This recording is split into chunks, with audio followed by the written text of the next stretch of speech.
안녕하세요. 대한민국 조선부터 방산 또 에너지 관련된 업종을 담당하는 멘토 황대근입니다. 오늘 흥구석에 함께 살펴보도록 하겠습니다.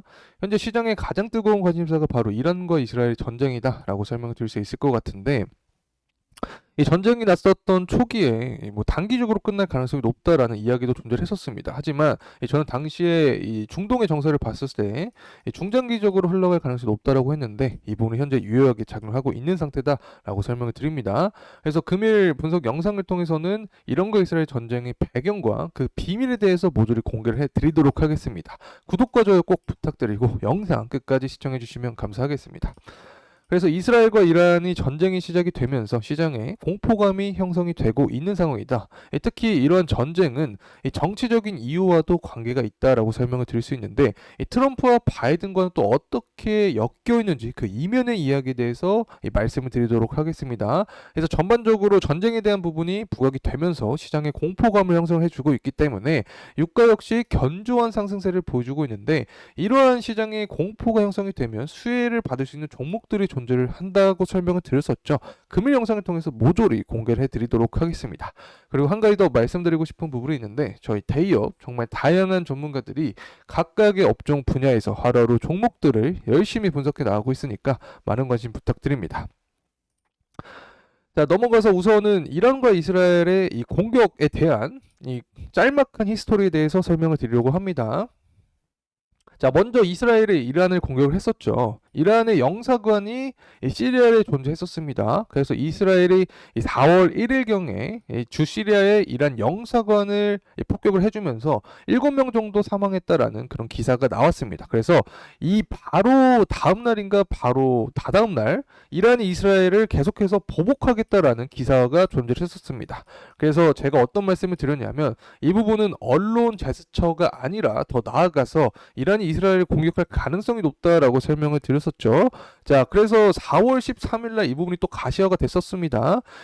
오후 11시쯤에 이스라엘로 또 미사일과 드론 수백 발을 발사했다라는 기사가 나와줬고, 이스라엘 같은 경우에는 어떤 입장을 갖고 있었냐, 이 드론과 미사일 대부분을 요격했다라고 밝히면서 이와 동시에 이스라엘을 보복하겠다라는 기사가 나와주고 있습니다. 현재 상황이.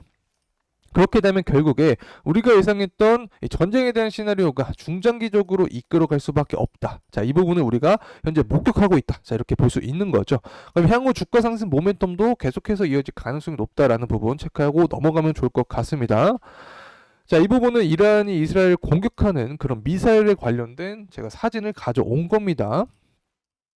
자, 그래서 이란과 이스라엘 사이에 이 공격에 대한 부분이 계속해서 존재한다라고 하면은 이 관련된 주변 국가들까지 피해를 입을 수밖에 없게 되는 거고, 이 주변 국가 뭐 쿠웨이트를 보게 되면 산유국이죠.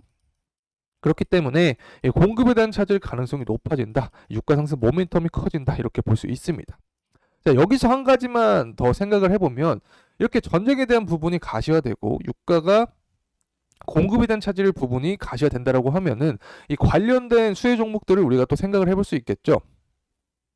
유가 관련된 종목들 제외하더라도 해운주를 볼 수 있습니다. 자, 왜냐하면 이란 바로 밑에 호르무즈 해협이 존재합니다. 그래서 이란이 만약에 호르무즈 해협을 봉쇄한다. 자, 이런 기사가 또 나와준다라고 하면은 운임비가 상승할 수 있겠죠. 운임비가 상승하면 유가 관련된 종목이 아니라 해운 관련된 종목들이 또 상승할 수 있다는 점. 자, 이 부분에서는 우리가 흥하해운과 또 대한해운을 주목해봐야 된다는 점 말씀을 드립니다.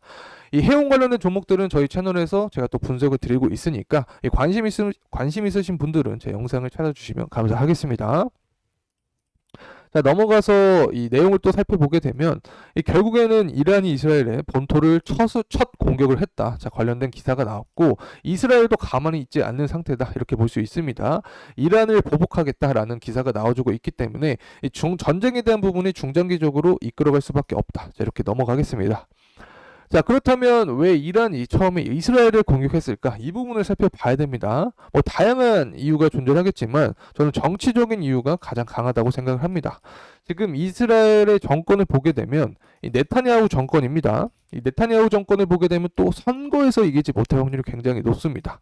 제가 항상 말씀을 드렸었죠. 이 지지율을 높이기 위해서는 결국에 갈등이 되는 국가를 자극하거나 혹은 전쟁을 야기해야 된다라고 설명을 드렸는데 현재 이러한 모든 부분이 바로 지지율을 높이기 위한 측면이다라고 생각을 할 수 있습니다. 또 미국과의 관계를 살펴봐야 됩니다.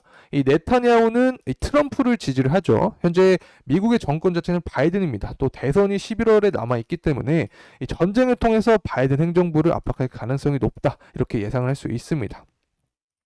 그래서 전쟁에 대한 부분이 계속해서 존재를 하게 되면 뭐 이란부터 해서 이라크, 주변국인 쿠웨이트까지 전반적으로 원유 공급에 차질이 생기면서 유가 상승 모멘텀까지 이어질 수 있다. 자, 이렇게 말씀을 드립니다. 자, 이제 유가 흐름세를 살펴보려고 합니다. 2023년 하반기부터 유가는 계속해서 상승해주는 모습을 보여주고 있는데 중간중간에 이슈가 존재했었죠. 처음에는 후티 반군의 공격, 그리고 이 우크라이나가 러시아의 정유소를 공격했다. 그리고 최근에는 이스라엘과 이란 전쟁까지 모두 공통적인 상황 자체가 이 원유 공급에 대한 차질입니다. 특히 유가 같은 경우에는 제가 이 공급자에 의해서 특히 결정이 된다라고 설명을 드렸던 만큼 이 공급이 굉장히 중요하다라는 점 다시 한번 말씀을 드리고 향후 24년 전반적인 유가의 이 흐름세를 보더라도 이 수급적인 측면이 타이트해질 것이다라고 제가 계속해서 설명을 드렸었죠. 이 부분이 가시화되고 있는 상황이다라고 설명을 드립니다. 자, 이제 원달러 환율입니다. 유가가 상승하게 되면 시장에 공포감이 형성이 된다라고 했죠. 그리고 시장에 공포감이 형성이 되면 이 관련된 수혜주가 바로 유가 관련의 종목들도 해운주가 될 수 있다라고 설명을 드렸는데 이 원달러 환율의 상승도 이 부분을 뒷받침해주고 있습니다. 현재 원달러 환율이 계속해서 상승해주고 있는 모습을 보여주고 있습니다. 자, 이런 원인에 대해서 설명을 드리면 이 소매 판매가 또 예상치보다 높게 나와줬습니다. 예측치가 0.4%, 0.4포인트였는데 실제가 0.7포인트가 나왔습니다. 자, 이는 우리가 또 해석을 해보면 이 소비자들이 고금리에도 불구하고 이 소비를 계속하고 있음을 시사한다. 자, 이렇게 생각을 해볼 수 있는 거죠. 또 이 부분은 또 금리 인하가 아닌 인상까지 연결이 됩니다. 이 때문에 현재 상황 자체가 시장의 공포감을 형성해주고 있고 이러한 상황에서도 수혜주로서는 유가 관련된 종목들이 될 수 있다. 이렇게 말씀을 드립니다. 하지만 리스크적인 차원까지 말씀을 드려야겠죠. 리스크를 보게 되면 항상 유가가 80달러 후반부 또 90달러 초반부까지 가게 되면 이 100달러를 바라본다라는 기사가 나오게 됩니다. 그렇게 되면 유류세 인하에 대한 이야기까지 추가적으로 나올 수 있게 되는 건데 이 지난 2022년을 살펴보게 되더라도 이 고유가에 따라서 정유주들이 모두 상승해주는 모습을 보여줬습니다. 하지만 유류세를 인하한다는 소식과 함께 주가가 하방 모멘텀을 작용했는데 이 부분은 우리가 리스크적인 차원으로 생각을 해야 된다. 이렇게 말씀을 드릴 수 있고 만약에 전쟁에 대한 부분이 이 유류세 인하에 대한 부분보다 더 강하게 존재한다라고 하면 이 부분을 무시하고 주가가 상승할 수 있기 때문에 향후 정세에 대한 부분은 제가 영상을 통해서 끊임없이 말씀을 드리도록 할 테니까 계속해서 함께 시청해 주시면 감사하겠습니다. 자, 이제 공급에 대한 부분 말고 전쟁 때문에 공급 차질이 생겨서 유가가 상승했는데 이제 수요에 대한 부분을 좀 설명을 드리려고 합니다. 이 제조업 지표를 가져왔습니다. 이 미국의 제조업 지표인데 예측치보다 실제가 높게 나왔습니다. 실제가 50.3을 기록을 해주었고 중국 같은 경우를 보더라도 실제보다 예측치보다 실제가 더 높은 모습을 보여주었습니다. 이러한 부분을 볼 때 전반적으로 제조업 경기가 살아나게 되면 기름에 대한 수요가 증가를 하게 되고 이 부분이 유가 상승 모멘텀 그리고 홍규소교의 주가 상승 모멘텀까지 이어질 수 있다는 점 말씀을 드립니다. 그리고 사실 금리에 대한 부분도 우리가 생각했던 부분이 계속해서 유효하게 적용하고 있는 상황이죠. 23년 하반기부터 어떤 말이 존재했냐면 24년 이 상반기에 금리 인하를 할 것이다라는 이야기가 존재를 했었습니다. 하지만 현재 시장의 분위기를 봤을 때는 금리 인하가 6월이 아닌 이 9월로 미뤄지고 있는 상황입니다. 뭐 고용 지표도 그렇고 앞서서 살펴본 제조업 지표도 그렇고 현재 경제가 좋기 때문에 금리 인하를 섣부리 할 수 없는 상황이다 이렇게 볼 수 있는 거죠. 하지만 11월 대선이 존재하기 때문에 이 대선 전에는 한 번은 어떤 제스처적인 상황, 쇼맨십 한 번은 이 쇼맨십으로도 금리 인하를 할 가능성이 높다고 저는 개인적으로 생각을 하고 있습니다. 그래서 금리 인하를 하게 되면 유동성이 시장에 들어오면서 유가 상승 그리고 또 흥구석유 주가 상승 모멘텀까지 이끌 수 있다. 이렇게 말씀을 드립니다. 자, 이제 가격적인 흐름세 살펴보도록 하겠습니다. 현재 가격대는 17,000원에서 17,600원의 흐름세를 보여주고 있는 상황인데 이 전고점 구간을 돌파를 해주었습니다. 그래서 최고가 19,000 초반대를 기록을 해주었습니다. 현재 주가 흐름세는 조정세를 보여주고 있다 이렇게 볼 수 있는 상황인데 사실 가격적인 측면은 결국에 유가에 대한 부분과 이 전쟁에 대한 리스크가 부각이 돼야지 주가 상승 모멘텀이 나올 수 있는 거죠. 그렇다면 이 부분이 언제 될 수 있는가? 이 부분을 파악을 해보겠습니다.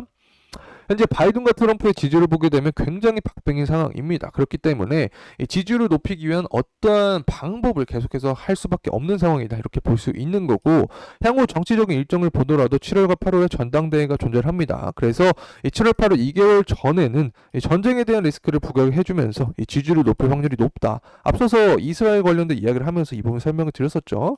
그래서 2개월, 3개월 전이면 4월부터입니다. 4월부터 최소 6월, 7월까지는 이 전쟁에 대한 부분이 계속되지 않을까 이렇게 생각을 하고 있고, 이 부분이 가시화된다고 하면 흥구석유 주가 상승 모멘텀까지 이어질 수 있다는 점 말씀을 드립니다. 또 리스크적인 차원에서 유류세 관련된 강한 목소리가 또 나오게 되면 주가의 조종세를 보여줄 확률이 높은데, 자 그렇게 되면 우선 가까운 측면으로는 5일선까지 주가의 하락 모멘텀이 나올 수 있다는 점 말씀을 드립니다. 이 구간에서 투자실 및 또 매물대가 좀 존재를 하고 있기 때문에 이 지지에 대한 여부가 포인트로 작용할 수 있다. 그래서 이러한 부분은 제가 다음 영상에서 더 자세하게 말씀을 드리도록 할 테니까 구독과 좋아요 부탁드리고 영상 계속해서 시청해 주시면 감사하겠습니다. 자, 금일 영상 이상으로 마무리하겠습니다. 감사합니다.